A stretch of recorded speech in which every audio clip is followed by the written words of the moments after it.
coconut milk sa aton nga lawas. Suno sa pagtuon sa mga dermatologist, ilabi na gid sa kay Dr. Rahul Nagar sang Max Healthcare Institute Limited, isa ka hospital chain nga nabase sa New Delhi, India, nga napamatud-ana nga may amazing benefits ang coconut milk sa aton buhok, guya kag panit. Ang gata sang lubi manggaranon sa vitamin C, E, B1, B3, B5 kag B6 kalakip ng iron, selenium, sodium, calcium, magnesium kag phosphorus. Coconut milk also contains good concentration of lauric acid, isa ka medium chain fatty acid nga nag-convert sa monolaurin sa aton lawas. Ang monolaurin isa naman ka compound nga nagaangkon sang antiviral kag antibacterial properties. Kaangay sa pagpati kag ginhimo sa aton nga katigulangan, ilabirigid sang aton mga lola, napamatudan man sa research nga may maayo nga madulot ang pagnusnos ukon pagmasad sang aton scalp kag buhok sa ulo gamit ang gata sang lubi. Ini bangod nga nagapa-restore sang pagka-dry, brittle kag pagka-damage sang aton buhok kaangay sang split ends. Ang coconut milk ang may ginaangkon nga excellent moisturizing properties nga makadulot sang good nourishing effect. Uy, makabulig man patubo sang buhok ang gata sang lubi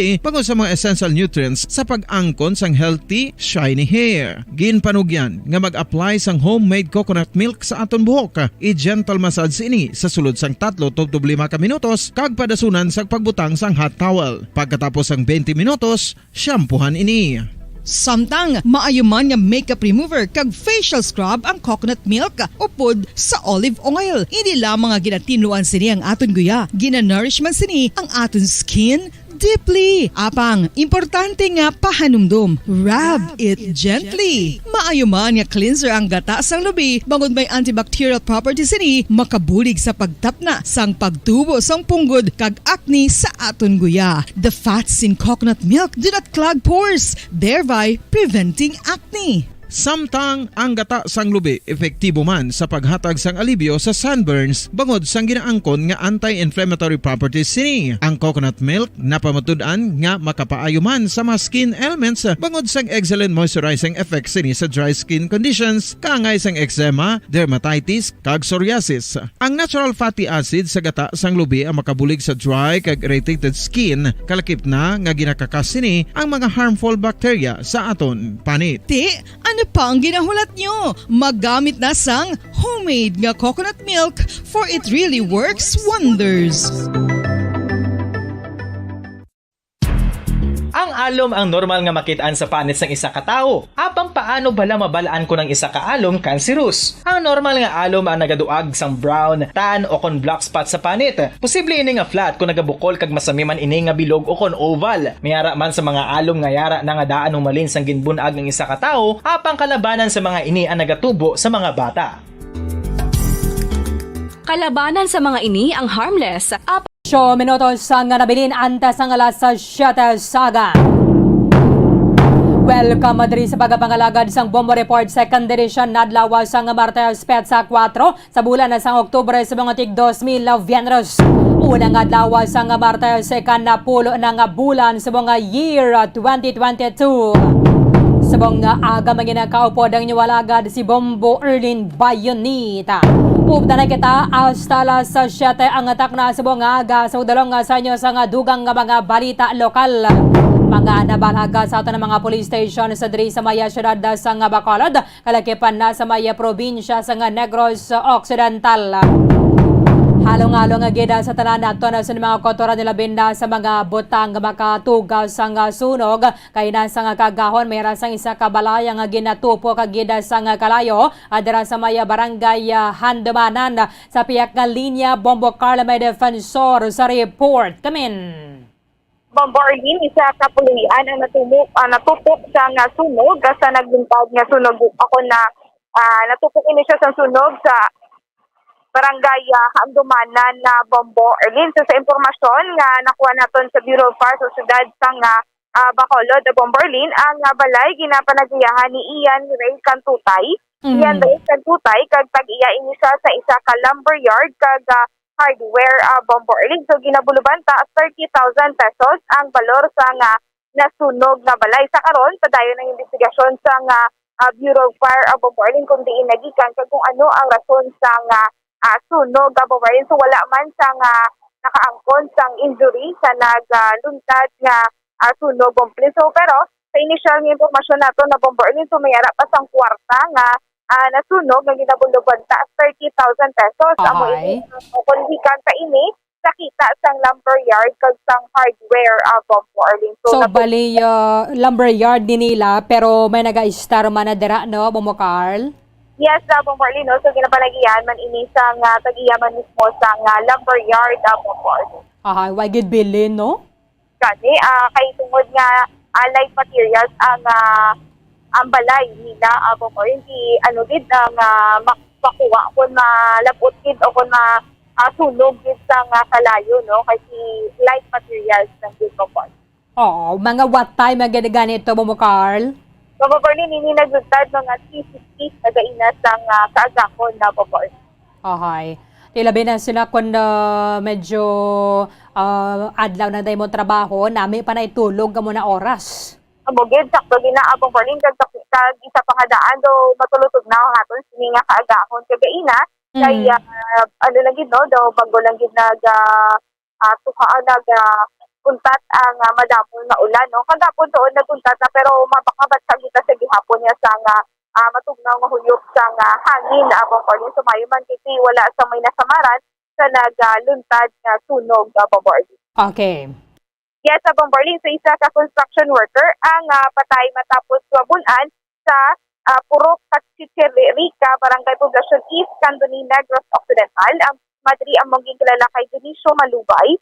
Dionisio Malubay, 51 anyos, kag isa ka construction worker kag residente sa Purok Panakmalan, Barangay Poblacion East, Candoni, Negros Occidental, Bombo Erlin. Sa impormasyon natin nga nakuha sa ating nga kapulisan, tumiyari ini sila nga namaton nga report na mayara sa isa ka tawo nga yara sa dala na Bombo Erlin nagahigaon kag mayara sang multiple stab wounds o kung may nakaangkon sa nga madamo nga stab wounds Bombo Erlin. So ini siya iningagaw pa ini dala sa ospital pero ini siya declare na dead on arrival Bombo Erlin. So sa gilayon naman nga ang mga suspetsado nagpalagyo sa wala na hibaluan nga direksyon na Bombo Erlin. So padayon ang investigasyon sa Candoni Municipal Police Station Bombo Erlin. Si Dugay na balang dumtanay nila?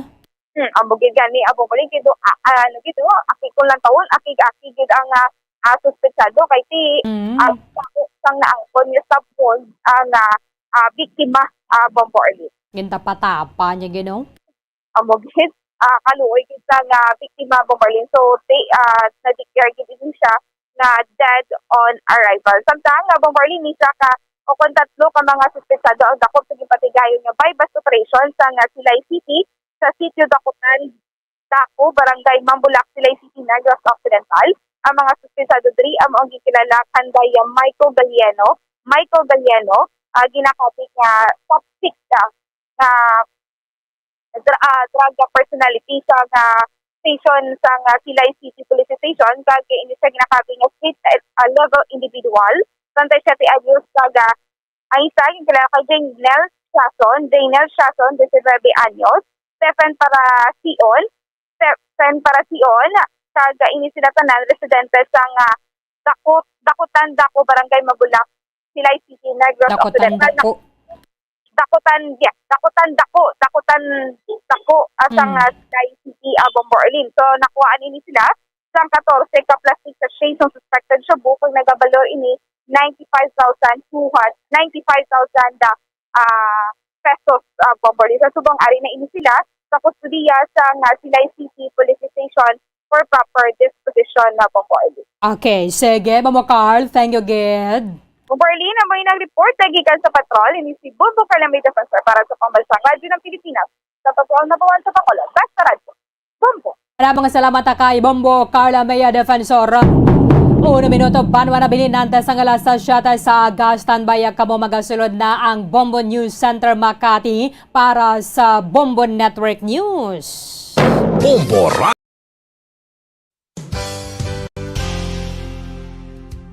Nakahibalo bala kamo nga ang makitaan nga dako nga konkreto nga simbahan sa sudad sang Sinay, probinsya sang Negros Occidental nga San Diego Pro Cathedral ang nahuman pagid lamang sadto sa kawayan, Nipa, Kugon, kag Amakan. Mga 246 na katuig ang nakaligan. Tuig 1736 sang gintukod ang parish sang Banwa pa lamang sadto nga sila ay kag nagpatukod ini sang pinakauna man nga simbahan nga nahuman lamang sa light materials. Sa pagbulig sang administrasyon sa nagpungko santo nga gobernador Silio nga si Alejo Severino kag sang pinakauna nga pari sa lugar nga si Padre Alijo Ignacio de Molinas nga taga Pungsod, Espanya. Ginhingadlan ang simbahan nga San Diego Parish Church sunod sa ngalan santo sa patron sini nga si San Diego de Alcala nga isa ka Franciscan saint. Tuig 1841 sangang isa naman ka parish priest nga si Father Eusebio Locsin ang nag-initiate nga bagatukod sang mas permanente nga simbahan nga nahuman Network News Morning Edition, Oktubre 4 na, 2022 sa Christmas Countdown. 82 days to go bago naman ang Christmas Day. Sa ulo ng ating mga balita. Sinimula na kanina ng mga oil companies ang panibagong bawas presyo sa produktong petrolyo. Samantala naman, ang Malacanang maglalabas ng listahan na rin ng mga naayos ng investment deal doon sa Singapore trip ng Pangulong Bongbong Marcos kasabay ng panonood ng racing event o Formula 1 Grand Prix.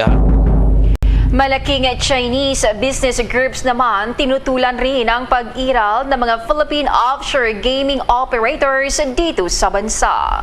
Samantala pa rin ang Department of Justice inamin din na kalat din ang mga sakit ng sexually transmitted disease sa mga empleyado ng Philippine Offshore Gaming Operators o POGOs sa bansa. At ilang mga mananaya naman ng loto, iba't iba ang naging reaksyon hinggil sa sabay-sabay na pagkapanalo ng 433 bettors sa 655 Grand Lotto Draw.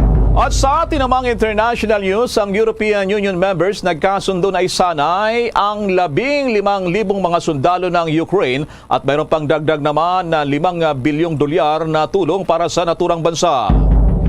At sa ating sports balita, national athlete at professional boxer na si Yumer Marshall, todo training pa rin sa laban nito na mas matangkad na US boxer na si Picardo sa araw ng Linggo.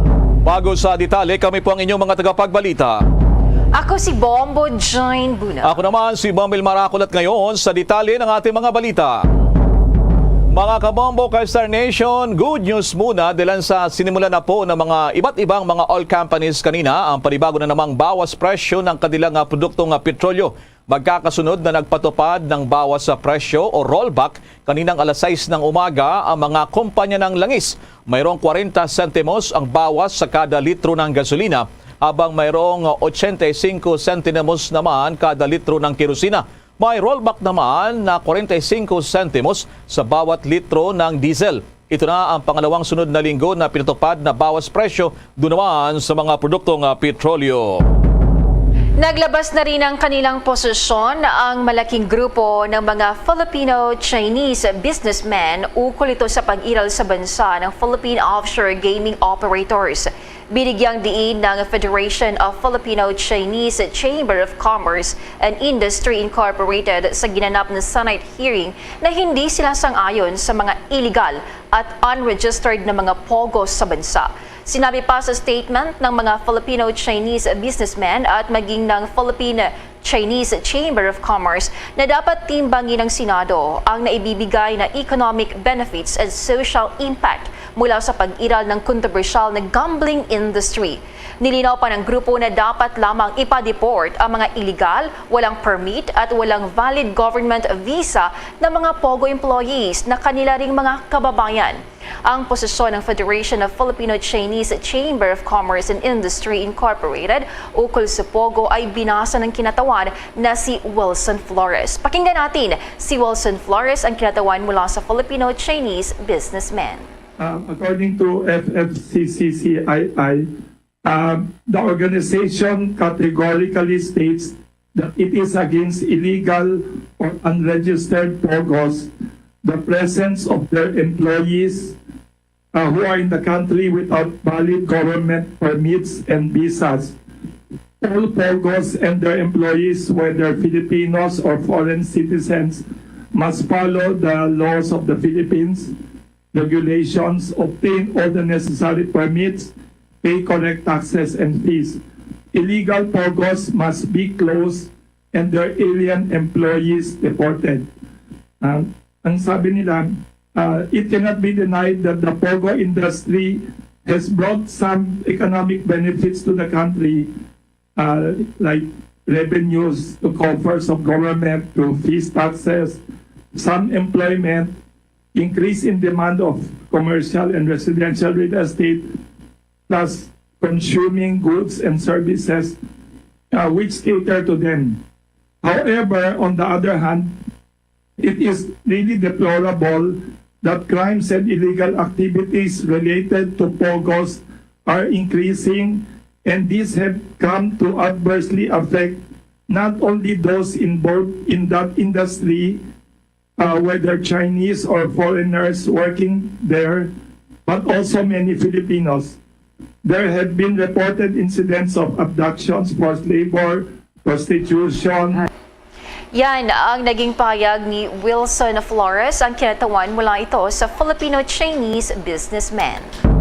Samantala pa rin sa kaugnay na balita, kinumpirma rin ng Department of Justice o DOJ na hindi lamang ang isyu sa mga kidnapping incidents, human trafficking at murder cases ang kanilang natukoy na iniugnay pa rin sa Philippine Offshore Gaming Operators o POGOs, kundi maging sa pagkalat umano ng mga sexually transmitted diseases o STDs sa mga ilang empleyado nito. Iniulat ng Department of Justice spokesperson Miko Clavano, nakatanggap din sila ng mga report kaugnay sa pagkakaroon ng STD o may mga sakit sa may 15 hanggang 20 mga kaso ng mga empleyado sa isang POGO company. Sa ngayon, hindi pa alam kung gaano karami o kalawak ang ganitong uri ng sakit. Inatasan na rin daw ang NBI upang alamin kung gaano nakalawak ang ganitong uri ng sakit sa mga empleyado ng POGO. Umaabot ang Department of Justice sa kanilang operasyon o nagpapatuloy naman at kung saan nga ay yung pagpapadeport dito, pagkansila ng mga visa ay matigil na rin ang naturang sakit. Kabilang sa diskarte daw ngayon ng Department of Justice at Bureau of Immigration,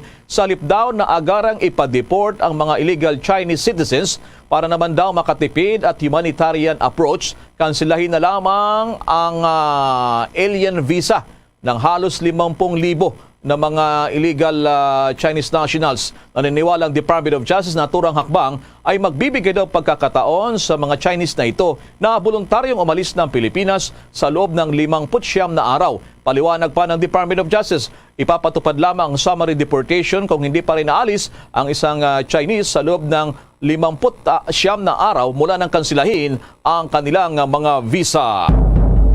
Samantala naman, ang Pangulong Marcos maging yung Malacanang naglabas na rin ng mga larawan sa controversial na Singapore trip nitong nakalipas na weekend at maging yung paliwanag ng Malacanang kung ano ang ginawa doon ng Pangulong Marcos. May kaugnayan din daw ito sa investment deal. May mga detalye pa niyan si Bombo Dennis Hamito.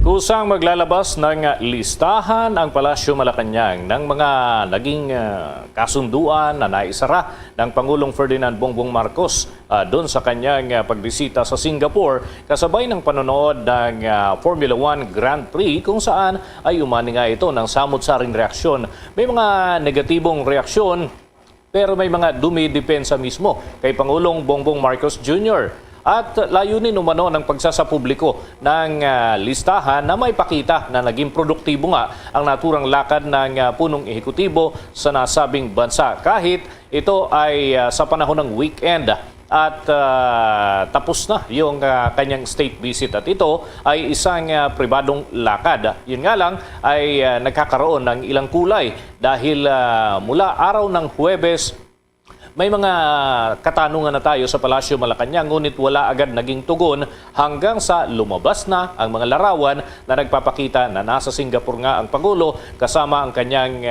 buong pamilya at iba pang mga kaibigan at malalapit sa kanilang pamilya. At una nga dito ay sinabi naman ng Pangulong Bongbong Marcos na nagkaroon ng ilang mungkahi at offer din ang ilang opisyal mula sa Singapore para muli siyang bumisita sa naturang bansa. hindi man ito bahagi ng kanyang official visit o kaya ay state visit, ay pinaunlakan pa rin ito ng Pangulong Ferdinand Bongbong Marcos Jr. dahil sa itinuturing niyang kaibigan at inaasahan na magiging produktibo nga ang naturang mga lakad kung sa iba raw ay nagiging naisasarang mga deal sa paglalaro ng golf, ibahin daw ito sapagkat Formula 1 Grand Prix ang naging daan para maisara ang mga kasunduan at mga deal na pinapasok ng gobyerno ng ating bansa at ng ilang mga pribadong mga individual, mga negosyante galing sa ibang bansa kagaya na lamang sa bahagi ng Singapore. Minsan ay sinabi na rin ng Pangulo na may mga aasahan pa na follow-up dito sa mga naging lakad sa Singapore man, Indonesia at maging sa Estados Unidos. Narito ang isang bahagi ng naging pahayag ng Pangulong Bongbong Marcos. Marami po tayong kailangan gawin. Marami po tayong hinaharap na problema. Ngunit dahil po sa ugali ng Pilipino na napapamahal ang ating mga kasamahan na kahit yung mga dayuhan na hindi tiga Pilipinas ay tayo ay gustong tulungan. Bahagi yan ng pahayag ng Pangulo sapagkat kahit daw hindi man humihiling ng tulong ang ating bansa, ay dahil nga sa pagiging palakaibigan ng mga Pilipino ay kusa mismo yung mga negosyante, yung mga kahit yung hindi matataas na opisyal ng ibang bansa pero nakikita yung pagnanais ng mga Pilipino na maging malapit sa kanila at maging palakaibigan. Ay ito yung nagiging daan, Bombo Elmar, lalo na sa usapan may kinalaman sa palakasan, katulad na lamang din ng panonood ng kahalintulad na aktibidad, yung Formula 1 Grand Prix. Bombo Elmar? Yes, Bombo Dennis, parang hati yung ilan sa ating sektor, sa ating mamayan dito sa naging controversial ng biyahe ng Pangulong Bongbong Marcos.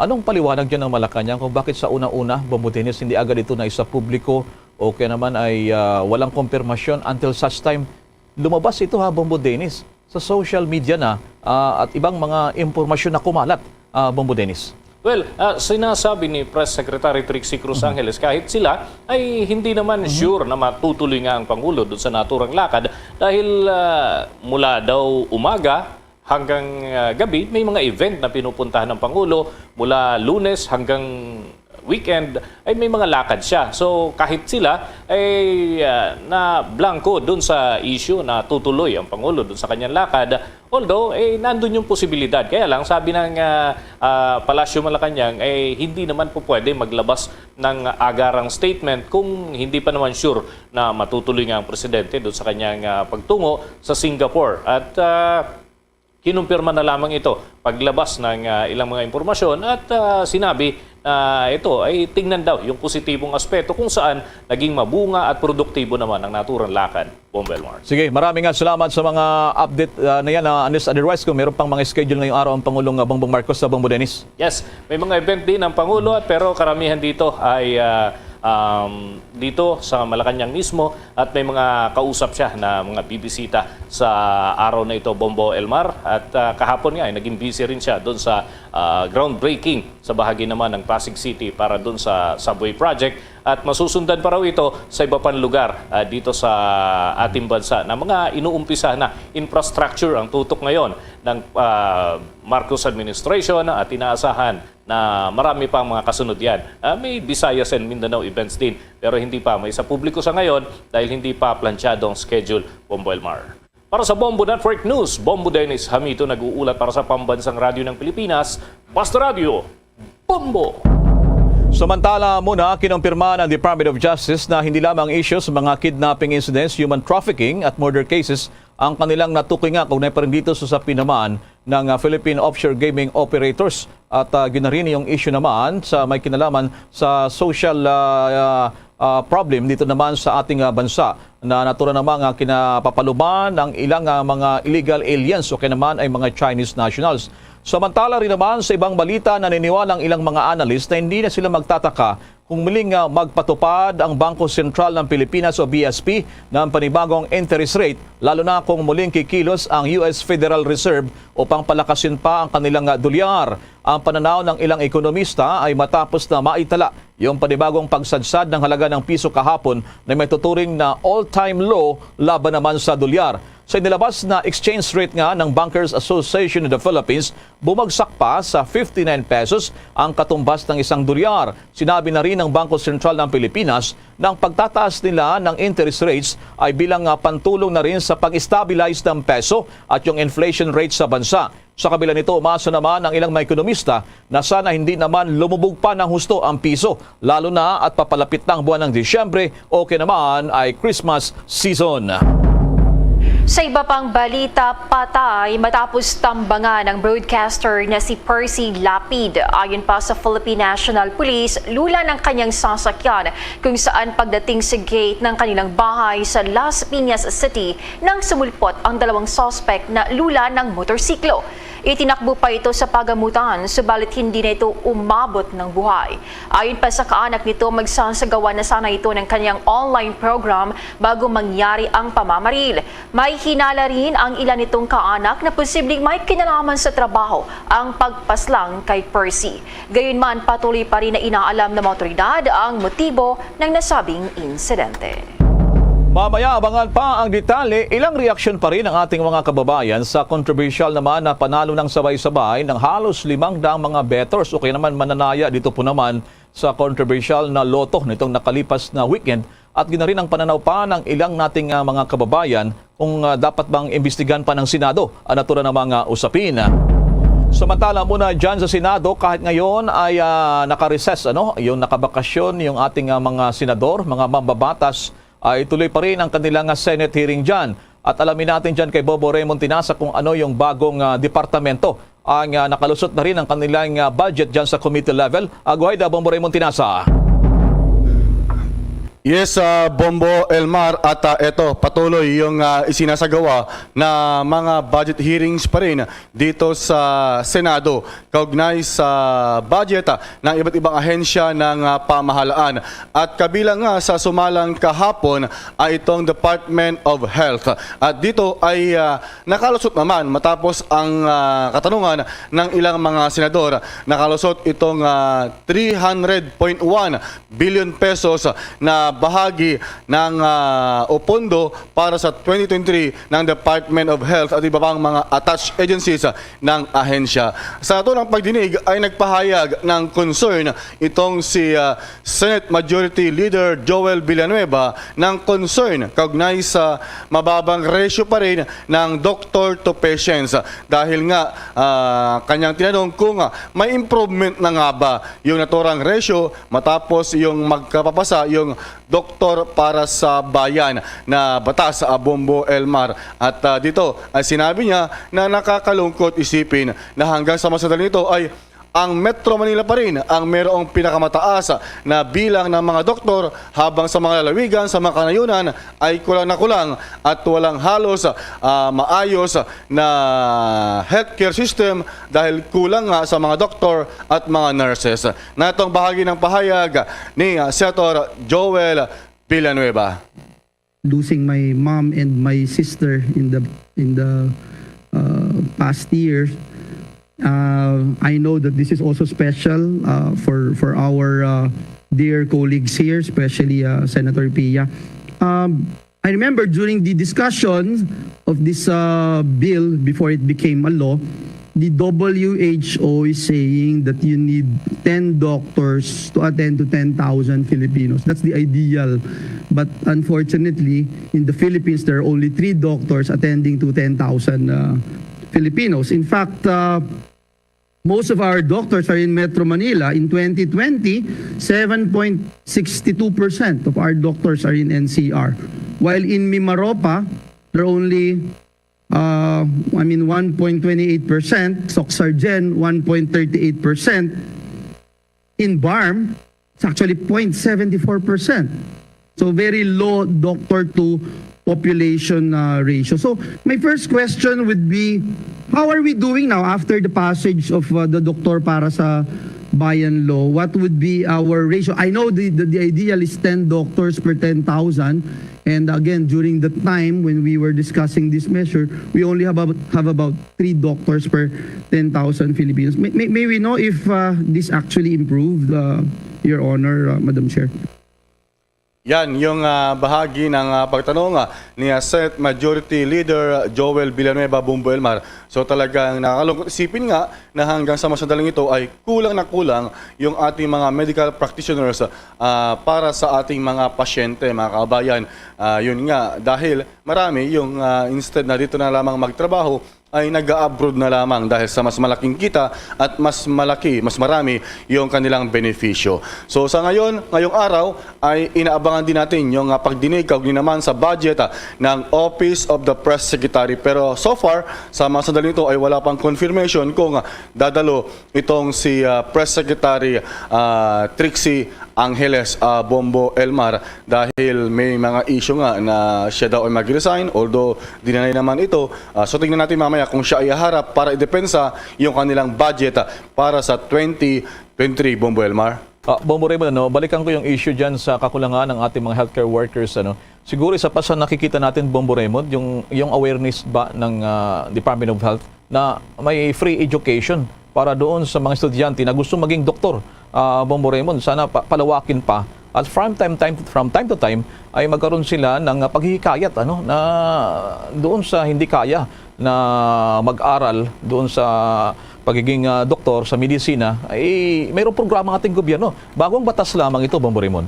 That's right, Bombo Elmar, yung tinatawag na study now, pay later. So parang mag-aral ka muna ng medisina at eventually ay saka mo na lang babayaran at mag-serve ka, ang panuntunan dito, mag-serve ka sa doon sa mga liblib na lugar for a certain period of time, Bombo Elmar. So yun siguro, kailangan i-avail. So kailangan ay medyo, tama ka dyan, merong mas aktibo na awareness campaign ng CHED o yung Commission on Higher Education para rito sa mga gusto mag-aral ng medisina, Bombo Elmar. Sa ibang usapin naman, supposed to be, ma-interview sana natin yung chairman dyan sa Senado, nag-imbestiga sa Pogo, Bombo Raymond, kay Senator Grace. Grace po, talagang puyatan pa rin pala dyan, Bombo Raymond. Kahit wala ng session ng Senado, Bombo Raymond? That's right. Dahil hinahabol nila, Bombo Elmar, na bago matapos ang buwan ng Oktubre, ay matapos na yung committee hearings, particular ng Senate Committee on Finance, para early November ay may salang na sa plenary session, plenary debate, at magkaroon ng bicameral conference committee, doon naman para mapagtagpo yung version ng Kamara at ng version ng Senado. So far, so good naman, Bombo Elmar, lahat actually ng mga isinasalang na mga budget ay nakakalusot sa committee level, Bombo Elmar. Tingnan natin, mamaya may mga iba't iba pang mga ahensya ng pamahalaan, particular yung Office of the Press Secretary, Bombo Elmar. Sige, maraming salamat sa mga updates sa Bombo Raymond. Para sa Bombo Network News, Bombo Raymond Tinazo nag-uulat para sa pambansang radyo ng Pilipinas. Basta Radyo, Bombo! Samantala, sa ibang balita, iginit pa rin ng Alliance of Concerned Teachers o ACT na ang mga naiulat na kaso ng COVID-19 sa ilang mga campus sa Pilipinas na kinumpirma na rin ng Department of Education o DepEd ay resulta umano ng kapabayaan at mahinang mga hakbang sa kalusugan. Napansin daw ng grupo ang kalituhan ng mga regulasyon sa mga campus sa tuwing may naiulat na kaso ng COVID-19. Inihag pa ng grupo, lalo ng kanilang chairman na si Vladimir Kitua, na yung mga teachers na nagturo sa isang klase kung saan nagkaroon ng positibong kaso ay kinakailangan pa rin magturo sa ibang mga seksyon.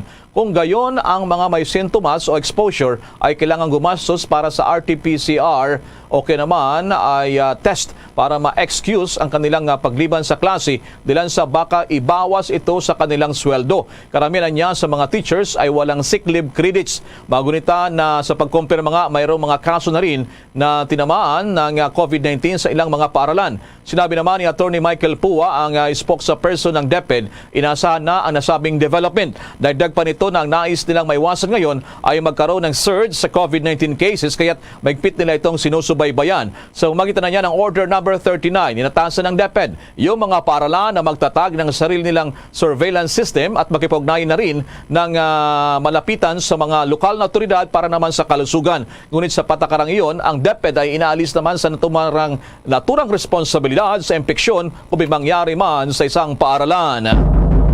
Sa dagdag pang balita, nagsimula na ang kamandag military exercise sa pagitan nito ng Philippine Marine Corps at United States Armed Forces 31st at 11th Marine Expeditionary Units. Gagawin o ginagawa na sabing pagsasanay sa iba't ibang lugar sa Luzon, Batanes at Palawan hanggang October 14. Kabilang sa mga pagsasanayan ay ang Special Operations, Coastal Defense Capability, Humanitarian Assistance and Disaster Response Operation at Chemical, Biological, Radiological, Nuclear Operations. Kalahok sa pagsasanay ang 530 Philippine Marines at 2,550 US Marines kasama na ang 100 personnel ng Philippine Navy at Philippine Air Force. Sa kauna-unang pagkakataon ay lalahok din bilang observer ang Japan Ground Self-Defense Force at Republic of Korea Marine Corps. Magugunitang pinangunahan kahapon ni Philippine Navy Acting Flag Officer in Command Rear Admiral Cesar Bernardo Valencia ang pagbubukas ng Kamandag Military Exercise na isinagawa sa Philippine Navy Officers Club. Samantala naman, pagbibigay ng pangkabuhayan, nakikitang solusyon daw ng Department of Social Welfare and Development para matuldukan na itong issue ng ilang mga namamalimos na ating mga kababayang katutubo tuwing sasapit naman ang holiday season. May mga detalye pa rito si Bombo Gerald Olip. Nais ngayon ng Department of Social Welfare and Development o DSWD na matuldukan na ang issue sa mga namamalimos na katutubo tuwing sasapit ang holiday season. Ayon kay DSWD Secretary Erwin Tulfo, plano raw nilang tulungan ang mga katutubong namamalimos sa mga lansangan na naglipa na sa mga ganitong panahon. Asahan din daw na madadagdagan pa ang mga katutubong namamalimos sa mga susunod na linggo. Kabilang na raw dito ang mga indigenous people. Bukod sa pag-rescue sa mga ito na karaniwan ng ginagawa ng DSWD, nais ng kalihim na bigyan ng tulong pangkabuhayan ang mga ito. Ito ay para matugunan ang rason kung bakit daw palaging bumababa ng bundok ang mga ito at namamalimos. Ang problema po kaya sila bumababa dito yung mga indigenous natin, Badjao, Eta, because of the fact na wala naman silang hanap buhay pag uwi nila sa Mindanao, wala naman silang hanap buhay pag uwi nila sa Central Luzon o sa Zambales.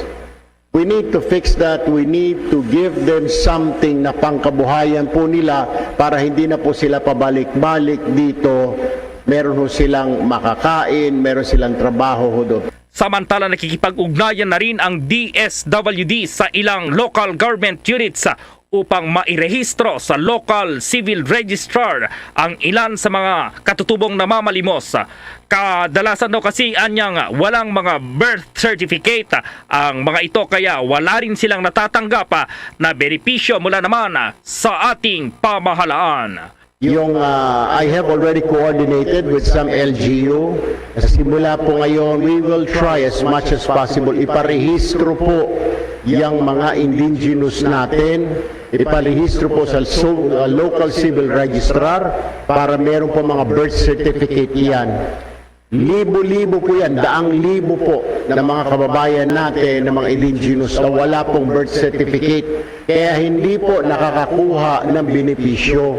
Yung nakakakuha lamang ay yung mga may birth certificate. Pero yung wala, hindi po kasi nila alam mo yun eh. Kaya dapat to sa ating manggagaling yun. Para sa Bombo Network News, Bombo Gerald B. Ulet. Para sa Pambansang Radyo ng Pilipinas, Basta Radio, Bombo! Nasa 821 families naman o katumbas ito ng 3,000 evacuees ng Super Typhoon Karding ang nanunuluyan pa rin ngayon sa mga evacuation center. Sa pinakahuling datos ng National Disaster Risk Reduction Management Council o NDRRMC, nagmula ito sa kabuang 7,000 na mga evacuees na nanunuluyan sa evacuation centers na naitala noong isang linggo. Nagmula ang nasabing mga bakwit sa mga rehiyon ng Ilocos, Cagayan Valley, Cordillera Administrative Region, Central Luzon, Calabarzon, Mimaropa at Bicol. Aabot naman sa mahigit 1.7 million individuals o katumbas ng halos 300,000 families ang labis na naapektuhan ng kalamidad. Samantala pa rin, inamin ng Bureau of Immigration na kanila pang tutukuyin ang lokasyon ng mahigit 40,000 mga Philippine offshore gaming operators o mga workers na harap sa deportasyon. Ito ang pag-amin naman ng Bureau of Immigration Deputy Commissioner Fortunato Manahan Jr., ang Chief ng Intelligence Division, sa ginanap naman na pagdinig doon po naman sa Senado. Ayon sa opisyal, ang pagpapahayag ng 40,000 mga naharap sa deportasyon ay batay sa palagay ng bawat kumpanya ay mayroong 200 tauhan ng mga Chinese nationals nationals. Anya bate daw sa Philippine Amusement and Gaming Corporation o PAGCOR na sa mahigit 200 lisensya o may license ang nakansila ng mga kumpanya kung kaya't nakapagtala sila ng mahigit 48,000 na mga workers. Noong nakalipas lamang na linggo, sinabi na rin ng ahensya na nakatakdang bawiin ang alien visa ng mahigit 48,000 mga Chinese nationals na nagtatrabaho nga dito sa mga POGO na may kansiladong lisensya. Ayon pa sa Department of Justice, ang pagkansila ng alien visa ay magbibigay sa mga Chinese nationals ng 59 na araw upang makalis sa Pilipinas bilang isang cost-efficient at humanitarian option sa halip na deportasyon. Nasa proseso pa ang Bureau of Immigration sa pag-verify naman kung nasa bansa pa ang mga nationals na ito o kaya naman ay nakalis na. Ang National Economic Development Authority naman sang-ayon din ay pagbawal na sa bansa ang Philippine offshore gaming operators. May nakuwang impormasyon si Bombo Juvino Galang. Sang-ayon ang National Economic Development Authority o NEDA kung tuluyan ng ipagbawal ang Philippine Offshore Gaming o POGO sa bansa. Sinabi ni NEDA Undersecretary Rosemary Idelion na naniniwala ito na dapat isaalang-alang ang kredibilidad ng isang bansa dahil lamang sa pagkakaroon ng POGO. We need to consider not just the possible revenues, but also ilan yung na-forgo natin na possible investments because of that reputational issue. I would think, however, that if you want it to be evidence-based, then I hope that there could be, kung meron tayo dito mga taga-academe, there could be some study done on that. A very, very short focus group discussion lang siguro of the investors, what they think of POGOs, if they think it is bad or good, para makita lang natin yung ano. But that is already a very telling story that other countries have actually banned the POGOs, tapos tayo tinatanggap natin. So, but this is something that of course is being discussed at a level higher than my pay grade. Pag halimbawa tinanong kami, then we'll just have to come up with some numbers, but of course usually sasabihin namin we defer to, kapag ba revenue, we defer to the DOF. But actually even the DOF SEC is not really that keen. Binahagi din ito ang kaparaanan para makabangon ang ekonomiya kapag wala na ang POGO sa bansa. We think that there should be something that needs to be done kaagad, and therefore ensure food security, reduce transport and logistics costs, and then reduce energy costs. Reduce the vulnerability and mitigate the scarring. This is the second item. And then the third one is on bureaucratic efficiency, innovative financial sector, as well as ensuring fiscal fundamentals. So in terms of more jobs, it's really about attracting more investments. So it's really about increasing the demand for workers. So nandiyan yung improving the infrastructure, ensuring energy security as well, kasi very, very important yan, especially with the kind of investments that we want to attract. They need a reliable and affordable supply of energy. Nag-uulat para sa Pambansang Radyo ng Pilipinas, Bombo Juvino Galang, Basta Radyo, Bombo! Mga pang detalye, ilang pa ring reaksyon ng ating mga mananaya o naman ay mga lotto vetters at mga kababayan kaugnay po naman sa controversial na maraming sabay-sabay na nanalo nitong bulahan ng lotto na nakalipas na weekend, at ilang kababayan pinuna rin ang napakabagal pa rin pag-issue naman ng National ID System. Samantala muna sa mga paalala. Mga kabombo at ka-Star Nation, babalik na sa face-to-face ang selebrasyon ng Dinagyang 2023. Isasagawa mula January 13 at ang highlight ay sa January 22, 2023. Ang Dinagyang 2023 ay hatid ng Iloilo City Government at Iloilo Festivals Foundation Incorporated. Ang live updates at coverages ay maririnig at makikita sa lahat ng himpilan at digital platforms ng Bombo Radio Philippines. Viva! Viva! Viva! Viva! Senyor Santo Niño! Basta Radio Bombo! This is Mayor Jerry Treñas of the City of Iloilo inviting you to witness and celebrate the face-to-face Dinagyang 2023. Viva Señor Santo Niño! Viva Señor Santo Niño! Viva Señor Santo Niño! At ngayon, sa pagpapatuloy ng iba pang pangunahing mga balita. Nakakaranas ang Pilipinas ng kakulangan hindi lamang sa mga healthcare worker kundi pati na rin sa mga nursing educators. Ayon ito sa isang professional organization leader. Binigyang din ng Pangulo ng Philippine Federation of Professional Associations na si Dr. Benito Atienza na para lang nag-aalok ng mga kursong nursing ay maaari lamang tumanggap ng limitadong bilang ng mga mag-aaral dahil sa kakulangan sa mga tagapagturo. Ayon pa kay Atienza, isa pang kailangang lutasin ng pamahalaan ay ang kakulangan ng mga nursing teachers o professors na ang ilan ay pumunta na sa ibang bansa. Ang hindi sapat na bilang ng mga nursing educators ay isa lamang sa mga isyo na dapat resolbahin para masugpo ang healthcare workers shortage sa bansa. Ibinanggit niya na maraming Filipino healthcare worker ang nagpasyang umalis ng bansa para magtrabaho sa ibang bansa dahil sa mataas na sweldo na hindi maibigay sa kanilang mga lokal na ospital. Ang Estados Unidos naman at ilang iba pa mga bansa ay lubhang nangangailangan ng mga healthcare worker at tumitingin sa Pilipinas upang punan ang mga kinakailangang manpower. Binanggit niya na ang K-12 programs ay nagdulot din ng backlog sa henerasyon ng mga nursing graduates sa bansa. Naobserbahan din niya na may mga pribadong ospital na hindi na kayang mag-accommodate ng mga pasyente dahil sa kakulangan ng manpower. Kaya dapat kikilos na ang Department of Health kasama ang mga medical professional para pag-usapan at hanapan ng solusyon ang nasabing problema.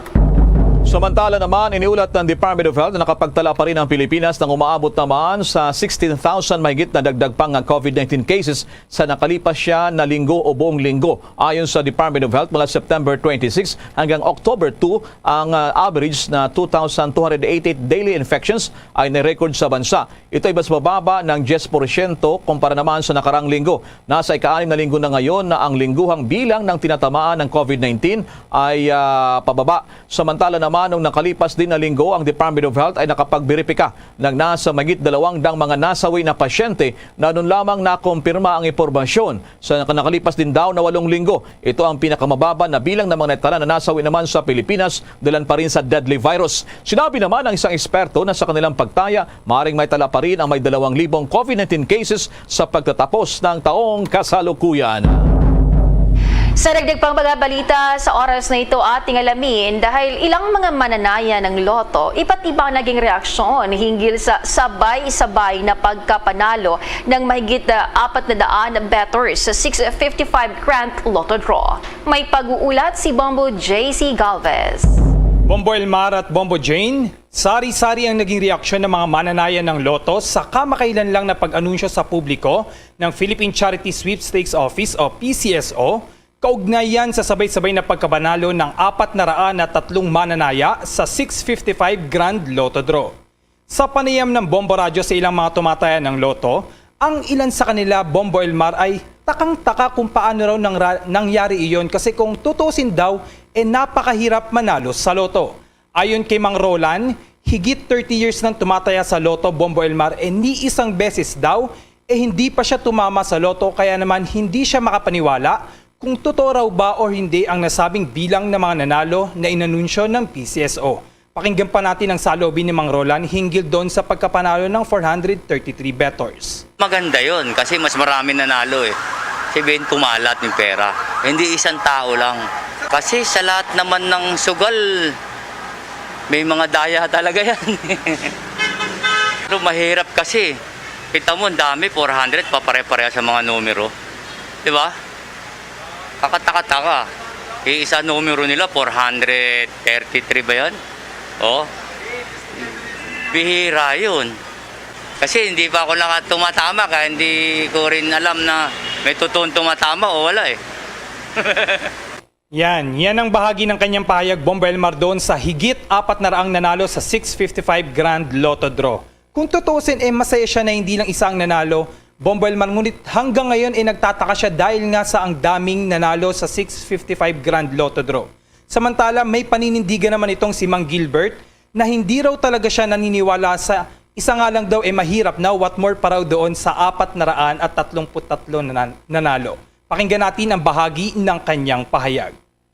Para sa akin lang, sa sarili ko, parang hindi ako maniwala kasi 433 nanalo sa ano na yon sa 645. Parang nakakapagtataka naman. Kung sa 655, kung siya lang mag-isa, siguro maaari kasi biruin mo noon 133 sila eh. 433 nanalo. So baka kung totoo, di siguro isa siya doon sa na magkiklaim. Pero parang di ako maniwala na 433 lang nanalo. Yan ang bahagi ng payag ni Mang Gilbert. Dagdag pa, Bombo Elmar, hiningi rin natin ang opinyon ng ating mga kababayan hinggil dito sa usaping ito, kaya naman ay nag-survey tayo.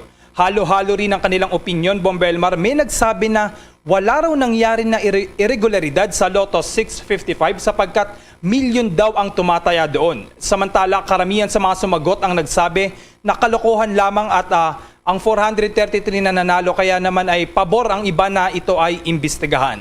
Una kasi dito, nang inanunsyo ng ahensya sa publiko na hindi lang isa ang nagwagi sa 655 Grand Lotto Draw noong Sabado, bagkus tinatayang 433 ang mga masiswerteng nanalo na mag-uuwi ng higit 500,000 piso. Para sa Bombo Network News, ako si Bombo JC Galvez, nag-uulat para sa Pambansang Radyo ng Pilipinas. Basta Radio, Bombo! Bombo JC, naalala kong sinabi nitong Senator Ping Lacson dati, sabi niya, improbable daw na umaabot sa 433 ang winners doon sa Lotto. Sabi niya, if not impossible, sabi niya, kaya pabor siya imbestigahan maging yung mga nanalo. Pero ayon naman sa isang mathematician, sabi niya, posible daw pero napakalaki, napakalawak ng talagang tsansa na manalo. Talagang sadyang mainit ang debate, Bombo JC, sa naturang namang usapin. Isa rin sa pinag-uusapan dito, yung ilan nating mga kababayan, maging dyan sa Kongreso, nagrereklamo, bakit napakabagal pa rin yung pag-issue naman ng National ID System na milyon na yung nagparehistro. At ito pa ang mga ilang pulso ng ating mga kababayan sa report ni Bombo Marlene Padiernos. Yes, Bombo Elmar, Bombo Jen. Dito tayo ngayon sa bahagi ng lungsod ng Pasay. Tama ka dyan para alamin yung opinyon, yung pulso ng taong bayan. Hinggil nga dito sa kapansin-pansin na napakabagal na proseso ng National ID. Dito, Bombo Elmar, Bombo Jen, may mga nakapanem tayo na ilan sa ating mga kababayan na sinasabing na matagal na silang nakapagparehistro para makakuha ng National ID. Pero almost 1 year na nakakalipas, up until now, wala pa rin silang receive na physical ID card noong sinasabi nating National ID. May ilan naman tayo nakausap, Bombo Elmar, na sinasabing ayaw muna nilang magparehistro dahil nga dito sa matagal na proseso. Parang sinasabi nila parang masasayang lamang oras sila kung maaga pa lang nagpa-register na sila, hanggang ngayon naman yung iba sa kanilang mga kakilala ay hindi pa rin natatanggap yung kanilang National ID. Pero may ilan naman tayo mga kababayan, Bombo Elmar, na hindi alintana itong tagal ng proseso ng nasabing identification card dahil may mga valid IDs naman doon sila na nagagamit bilang requirements sa iba't ibang mga proseso na kanilang ginagawa. So ngayon sila naatay lamang nila pero hindi sila gaano nagmamadali doon sa mabagal na proseso nitong National ID. Kaugnay niyan, pakinggan natin yung bahagi nitong pahayag ng ating mga nakapanayam. Hindi pa nga po Kailan ko huli kumuha? Actually, 1 year na po siya. Last year ko pa po siya in-apply. Pero hindi ko pa po siya nakukuha until today. Although nasa akin naman yung yung tracking nila, yung letter. Pero hindi pa kasi na-deliver sa bahay. Actually, matagal talaga siya, Sana ma-deliver na yung National ID kasi malaking bagay yung para sa amin. Hindi pa din po ako nakapag-process. Kasi parang nalalaman ko na ang tagal ng process. May mga IDs na hindi pa din na-issue, kaya parang hindi muna siguro. Kasi ang dami pang backlogs din nila siguro. Sana ma-expedite yung process kasi importante din yung merong national ID May ID na ina-acknowledge kahit saan. So ayun lang po. I know they're doing their best naman siguro. Nakapagpa-register na po. Although wala pa sa akin yung ID. Actually, I'm not sure sa process kung for pick up siya or for delivery. Although, hindi ko kasi siya inaano din since meron naman akong other valid ID. So, yeah. Yan yung bahagi ng pahayag nitong ating mga nakapanayam dito sa bahagi ng lungsod ng Pasay. So narinig natin, Bomba Elmar, no, yung kanilang mga opinion hinggil nga dito sa nagiging proseso ng national ID. Kanina may mga nakausap din tayo, no, na tumanggi na lang sigurong humarap sa camera. Sinasabing nakuha na nga nila ngayon yung kanilang national ID. Pero ang tagal talaga nilang naghintay, Bomba Elmar, bago makuha yung nasabing ID.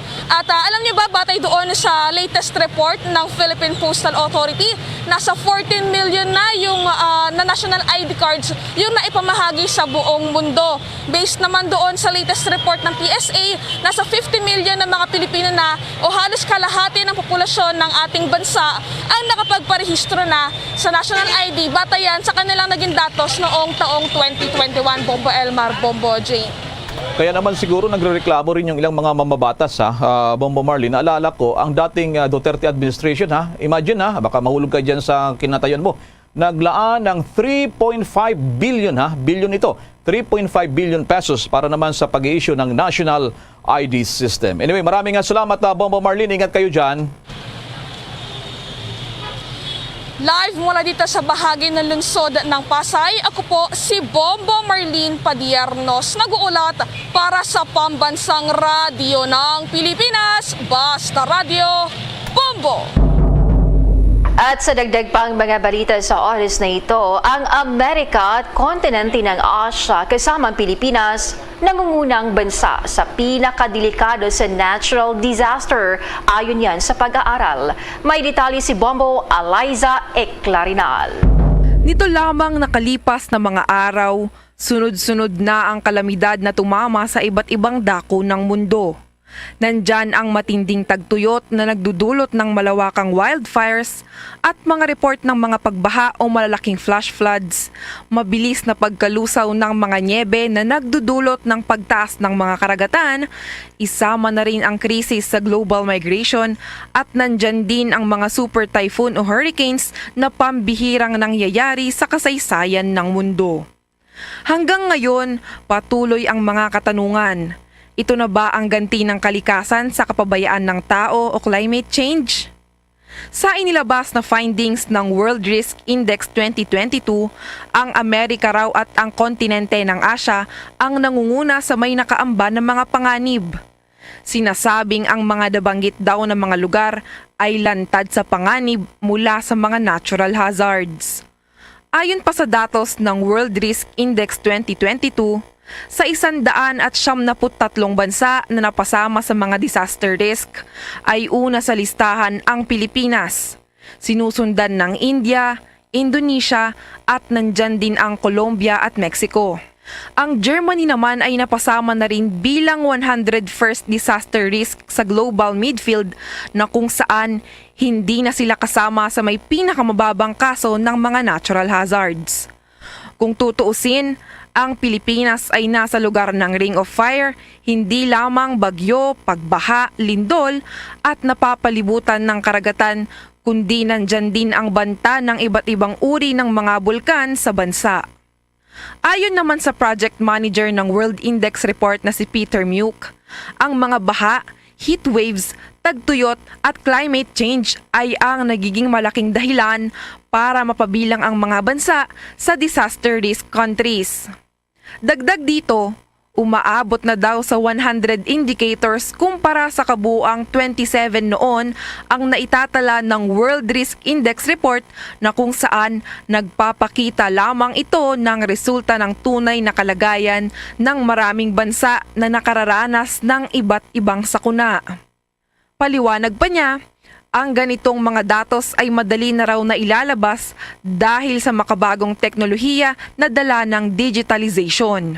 Kaya naman ayon sa World Risk Index, natutukoy na nila ang may 100 indicators na dati ay nasa 27 lamang na nakakaapekto sa maraming populasyon. Samantala, sa panig naman ng United Nations Secretary General Antonio Guterres, Halos manikluhod na ito sa paulit-ulit sa kanyang mga panawagan, lalo na sa mayayamang mga bansa na unang kumilos at magbigay ng malaking bahagdan sa pagbakal laban sa climate change. We face a world in peril across our work to advance peace, human rights and sustainable development. From conflicts and climate change, to a broken global financial system that is failing developing countries, to poverty, inequality and hunger, to divisions and mistrust. Addressing common challenges will require continued solidarity as we demonstrate the great promise and potential of this organization. The United Nations is the home of cooperation. At yan si United Nations Secretary General Antonio Guterres. Para sa Bombo Network News, ito si Bombo Eliza Eclarinal nag-uulat para sa Pambansang Radyo ng Pilipinas. Basta Radyo, Bombo! Samantala doon sa Kamara de Representantes ay patuloy pa rin pinupuna doon yung ilang mga nakapalob sa budget na sa 2023 national budget at may mga detalye pa niyan si Bombo Annalise Subirano. Tiniyak ni House Majority Leader Manix Dalipe na kasama sa gagawing amyenda sa 2023 General Appropriations Bill ang maglalaan ng pondo sa mga programang may zero budget batay sa isinumiteng 2023 National Expenditure Program. Ayon kay Dalipe, sa ngayon nasa proseso na ang Kamara sa pag-consolidate ng mga panukalang amyenda sa 2023 GAB. Kabilang na dito ang mga programa na hindi pinaglaanan ng pondo ng Department of Budget and Management. Pagtitiyak ni Majority Leader na magkakaroon ng pagbabago at hindi mazizero ang mga nasabing mahahalagang programa. Samantala, ipinagpaliban naman ng House Committee on Higher and Technical Education ang dalawang panukalang batas na naglalayong ma-institutionalize ang pagtuturo ng ethics at foreign language subjects sa tertiary level, pending ito sa gagawing 6-month study mula sa Commission on Higher Education. Sa isinagawang pagdinig ng komite, nagkasundo ang mga panel members na i-postpone muna ang pagpasa sa House Bills 1724 at 4350 matapos ipunto ni CHED Chairperson Prospero de Vera na ang ethical lessons ay kabilang na sa curriculum habang ang ibang mga universidad ay nagbibigay na rin ng foreign language courses. Pakinggan natin ang pahayag ni CHED Chairperson Prospero de Vera. What I am proposing is that we look first at how it is being taught before we decide how it should be taught, because I do not know how our Congresswoman and the members of Congress looks at ethics as a 3-unit course.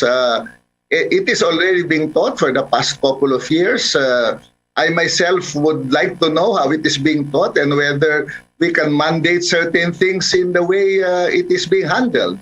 That is the position of the Commission, Mr. Chair. Kasi kung ile-legislate natin ngayon, it is legislating what is already existing. I have also no problem with that, except it appears that our Congresswoman has a certain perspectives on how ethics should be taught. Yan si CHED Chairperson Prospero de Vera. Mula Kamara, Bombo Annalise Montaño Soberano nag-uulat para sa Pambansang Radyo ng Pilipinas. Basta Radio, Bombo! Samantala naman, ang isang cathedral doon sa Iloilo abay na vandalized na makukuha pa raw ng board exam. May mga detalye na yan ang Bombo Radio Iloilo. Dina ng Archdiocese of Haro ang nangyaring vandalism sa National Shrine ng Nuestra Señora de la Candelaria sa Haro Metro. Ito ay matapos na halos na puno ng mga sulat kamay ang dingding ng groto na matatagpuan sa balkonahe ng katedral. Karamihan sa mga nakasulat ay mga dasal upang makapasa sa board exam. Sa panayam ng Bombo Radio, Reverend Father Angelo Colada, ang direktor ng Commission on Social Communications ng Archdiocese of Haro. Sinabi nito na labis nilang ikinalung. Ayon kay Colada, may mas maiging paraan ng pagpapaabot ng panalangin na hindi kailangang isulat pa ito sa dingding ng groto. Kaagad namang nilinis at pininturahan ang nasabing groto. Napag-alaman na tinuturing itong milagroso dahil lumalaki umano ang imahe nito at madalas na nagkakatotoo ang mga hiling ng sinumang taimtim na nananalangin dito. First, of course, we don't tolerate these practices, but of course, we understand also the situation, yung mga kumukuha ng board exam. Maraming salamat, Bombo Radio Iloilo. Samantala, madako muna tayo dyan sa may bahagi naman ng lalawigan ng Cebu. Update tayo doon po naman sa bagong gobernador ng Negros Oriental. Kumusta na kunyang impormasyon, Bombo Radio Cebu? Go ahead. Lubos ang pasasalamat ni Ruel Digamo dahil nabigyan na rin ng aksyon itong naturang nakaraang eleksyon. Bagamat ito ay matapos inahayag ng Special Provincial Board of Canvassers ng Negros Oriental noong Lunes, Oktubre 3, si Ruel Digamo bilang gobernador ng nasabing lalawigan. Sa isang post sa kanyang Facebook page, ipinakita ni Digamo ang dokumento ng Commission on Elections na naglalaman ng Certificate of Canvass of Votes. Aniya, may maaasahan pang hustisya ang mga Pilipino mula sa COMELEC pati na rin sa Supreme Court. Ating pakinggan ang naging pahayag ni Negros Oriental Governor Ruel Ragay Digamo. Ako po'y nagpapasalamat sa Panginoon na dininig niya yung mga prayers ng taong bayan ng Negros Oriental. We've been praying that justice will be served for our people because talaga namang tayo ang nanalo last election. So I would like to especially appreciate and thank the Supreme Court for the mandamos and then for the COMELEC na talagang mayroon pa palang may maaasahan pa tayong hustisya dito sa COMELEC at sa Supreme Court. Ang naging pahayag ni Negros Oriental Ruel Digamo. Kamakailan ay pinagtibay ng COMELEC and Bank ang desisyon ng Second Division na pagbigyan itong petisyon ng kansilahin itong Certificate of Candidacy o COC ng isang Grego Digamo na idideklarang nuisance candidate.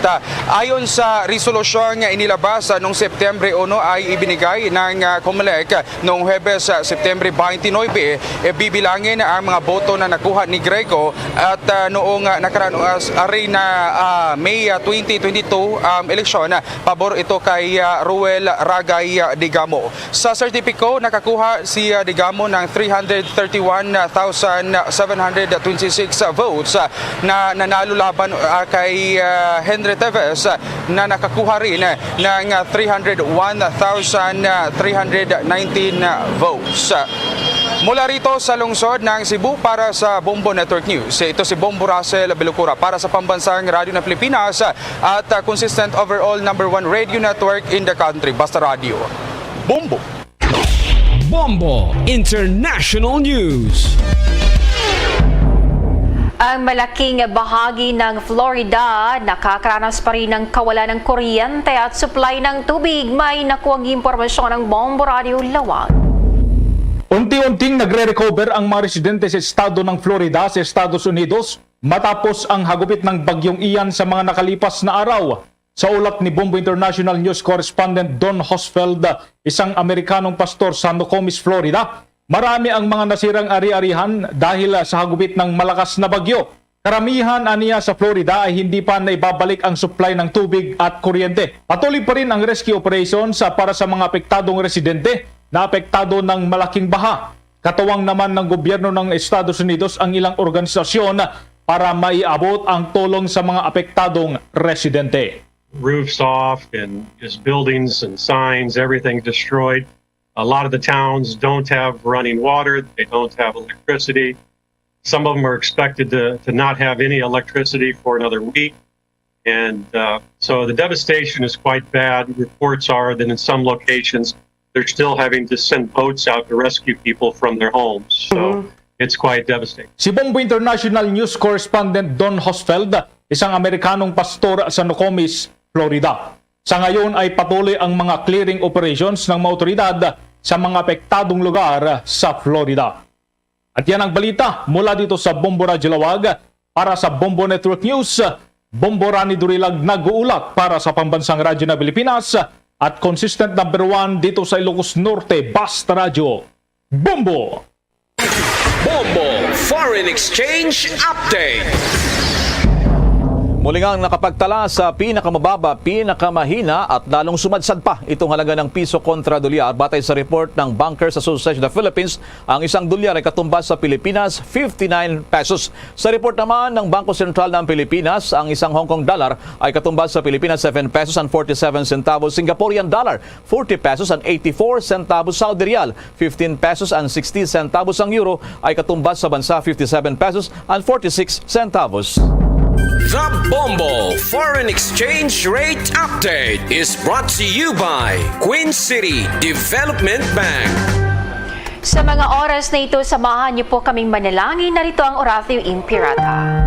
Merciful and compassionate Father, we confess our sins and we humbly come to you to find forgiveness and life. We come to you in our need to seek your protection against the COVID-19 virus that has disturbed and claimed many lives. We ask you now to look upon us with love and by your healing hand, dispel the fear of sickness and death, restore our hope, and strengthen our faith.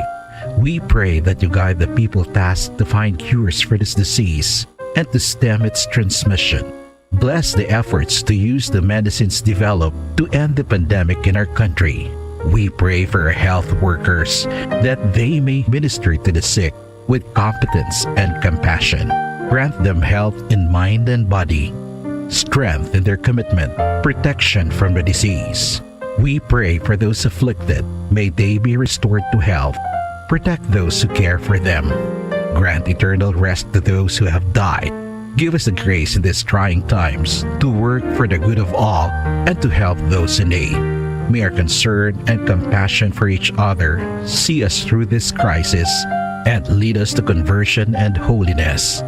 Grant all these through our Lord Jesus Christ, your Son, who lives and reigns with you in the unity of the Holy Spirit, God, forever and ever. Amen. We fly to your protection. O Holy Mother of God, do not despise our petition in our necessities, but deliver us always from all dangers. O glorious and blessed Virgin. Amen. Our Lady, health of the sick, pray for us. Saint Joseph, pray for us. Saint Raphael the Archangel, pray for us. San Roque, pray for us. San Lorenzo Ruiz, pray for us. San Pedro Calungsod, pray for us.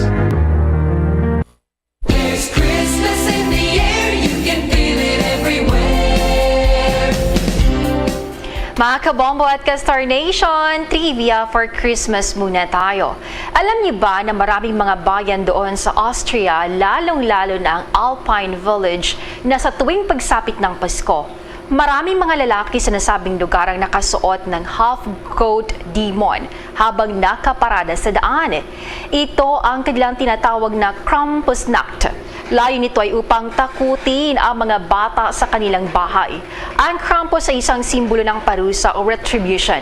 Ang alamat na ito ay nagsimula noong ika-12 siglo sa Germany hanggang umabot ito sa Estados Unidos. Kwento ito ng kalahating tao, kalahating kambing na nilalang na nangunguha ng masasamang bata. Mga kabombo at ka-Star Nation, sa ating Christmas countdown, 82 days to go bago ang Pasko. Iyan naman ang kabuuan ng ating Bombo Network News mula sa Bombo News Center, Makati. Kami po ang naghatid ng mga balita. Ako si Bombo Jane Buna. Ako naman si Bombil Maracol para sa Pambansang Radyo ng Pilipinas, Basta Radyo Bombo!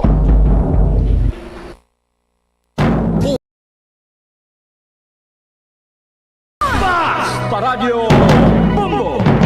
3 minutos sa nakaligad sa takdang alas 8 sa aga. Welcome diri sa pagbangalagad sa Pradontoran Bombohanay Big Time adlaw sa Martes pet sa 4 sa bulan sa Oktubre sa mga tig 2022. Unang adlaw sa Martes sa kanapulo nga bulan sa mga year 2022.